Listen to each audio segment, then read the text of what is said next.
Guys आप believe नहीं कर पाओगे।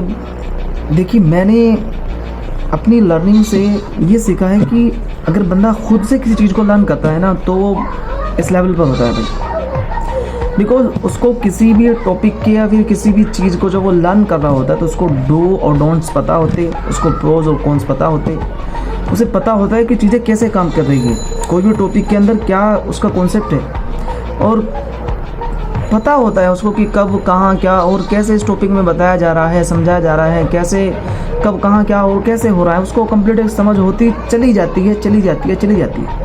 बट गाइस रिमेंबर, जो आदमी भाई किसी टीचर से पढ़ रहा होता है ना, वो सिर्फ उसके पॉइंट ऑफ व्यू से पढ़ रहा होता है, वो उसके दिमाग के पॉइंट ऑफ व्यू से चीज़ों को सीख रहा होता है, वो उसके दिमाग के अकॉर्डिंग चीज़ों को समझ रहा होता है, वो अपना दिमाग चलाने के लिए रेडी नहीं है।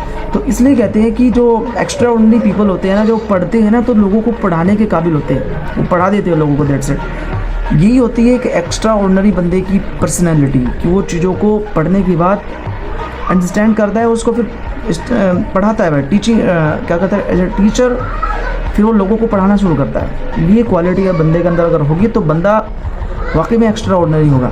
और जो बंदा सिर्फ पढ़ता है और टीचर के पॉइंट ऑफ व्यू से पढ़ता ही रहता है तो बंदा कभी अपने आप को एक इस लेवल पर खड़ा नहीं कर पाएगा जहाँ उसका खुद का एक किसी टॉपिक या किसी चीज़ के बारे में, किसी लर्निंग के बारे में खुद के कॉन्सेप्ट बन चुके होंगे। खुद के कॉन्सेप्ट जब भी बनेंगे जब बंदा पढ़ने के बाद या तो खुद से उसको सीखने की कोशिश करेगा, और जब खुद से सीखने की कोशिश करेगा तो खुद के कॉन्सेप्ट बनेगा, खुद वो समझेगा कि आखिरकार चीज़ें कैसे काम कर रही है, आखिरकार ये वर्ड, ये टॉपिक, ये चीज़ यहाँ क्यों आई, आखिरकार क्यों क्या हो रहा है, कैसे हो रहा है, कहाँ हो रहा है, कब हो रहा है, उसको पता होता है चीज़ों के बारे में। तो प्लीज़ आप एक्स्ट्रा ऑर्डिनरी पर्सनैलिटी को डेवलप कीजिए और ऐसा करिए तो आप बहुत आगे जाइएगा। प्लीज़ ट्राई टू अंडरस्टैंड, आप बहुत आगे जाइए भाई।